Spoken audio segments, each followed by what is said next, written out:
ഏതാണ് പിച്ചക്കാരൻ? ഇത് ഞാനാണ്. ഓ എടാ തങ്കപ്പ തള്ള നീയാ. പോലെ ഇങ്ങനെയുണ്ട് കമന്റ് ചെയ്യാ. കാടി വെള്ളത്തിൽ വീണ കാക്കയെ പോലെ വേഷം കെട്ടിയ നിന്നെ ഞാൻ തിരിച്ചറിയില്ലെന്ന് വിചാരിച്ചു. എടാ എനിക്ക് നിന്നെ ഈ വേഷത്തിൽ കണ്ടിട്ട് മനസ്സിലായില്ലടാ. ഡ്രാക്കുളയും യക്ഷിയും മരത്തിന് വിളിക്കറിയിക്ക. താഴേക്ക് ഇറങ്ങി വാ. കടമുറ്റത്ത് കത്തനാരാണെന്ന് നോക്കില്ല ഞാൻ. മര്യാദക്ക് സംസാരിച്ചാൽ കത്തനാർക്ക് കൊള്ളാം. എന്താ അഭിനയം. ഇറങ്ങി വാ ഇവിടെ. ഇറങ്ങി വാടി താഴെ. കേമോ എന്ന് പറഞ്ഞാ പോരാ, തോൽവിയുടെ പടുകുഴി. ഇല്ലെങ്കിലോ വരുത്താൻ എനിക്കറിയാം. നീ ആണാണെങ്കിൽ ഇറങ്ങി വാടി കുരുത്തം കെട്ടവളെ. ഇതെന്തുണ്ടമ്പൊരു സവാള വടയാണ്. ഞാൻ മരത്തേക്ക് കയറില്ല.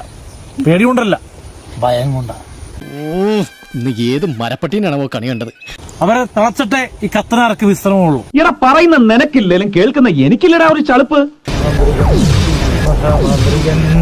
കടമുറ്റത്ത് കത്തനാർ കത്തനാർ. സാറിന് ഇത്രയും ഗ്ലാമറിനായിട്ട് സിനിമയിൽ അഭിനയിക്കാൻ പാടില്ല സാറേ.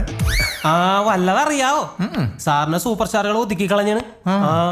സുരക്ഷകൻ കടമുറ്റത്തെ കത്തനാർ കത്തനാർ. അയ്യോ യവൻ എന്തോ മൊത്തത്തിൽ ഭ്രാന്തായെന്ന് തോന്നണേട്ടാ.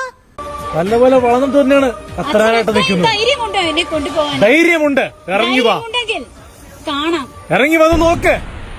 മതിയാക്ക്. കുറെ നേരം ഈ നാടകം. ഇനി രാവണന്റെ വരവാണ്.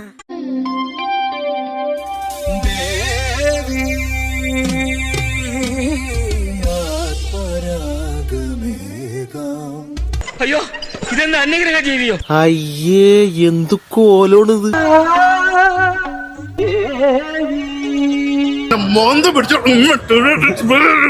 എനിക്ക് അത്രയ്ക്ക് ദേഷ്യം വന്നു. താൻ എന്നെക്കാളും വലിയ തോൽവിയായിരുന്നല്ലേ.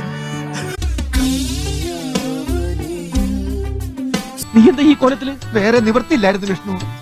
എനിക്ക് എന്താ ഇവിടെ കാര്യം? ഇവിടെ വന്നപ്പോ കുറച്ച് കുടുംബവിശേഷം ചോദിച്ചിരുന്നാണ്.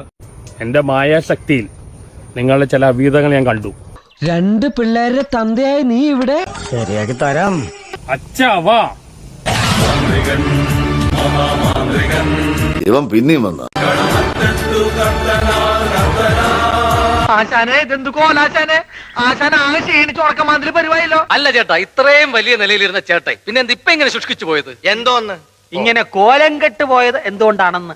പ്രാരാബ്ദം. നിനക്കിതെങ്ങനെ സാധിക്കുന്നതാവോ എന്ന് ഞാൻ ചോദിക്കുന്നില്ല, പക്ഷെ നിന്റെ അപ്പൻ ഇതെങ്ങനെ സാധിച്ചെടുത്തടാ. ഇതുപോലുള്ള ഗംഭീര വീഡിയോകൾക്കായി ഈ ചാനൽ വീണ്ടും സബ്സ്ക്രൈബ് ചെയ്യുക. ബെല്ലൈക്കൺ അമുക്കാൻ മറക്കല്ലേ.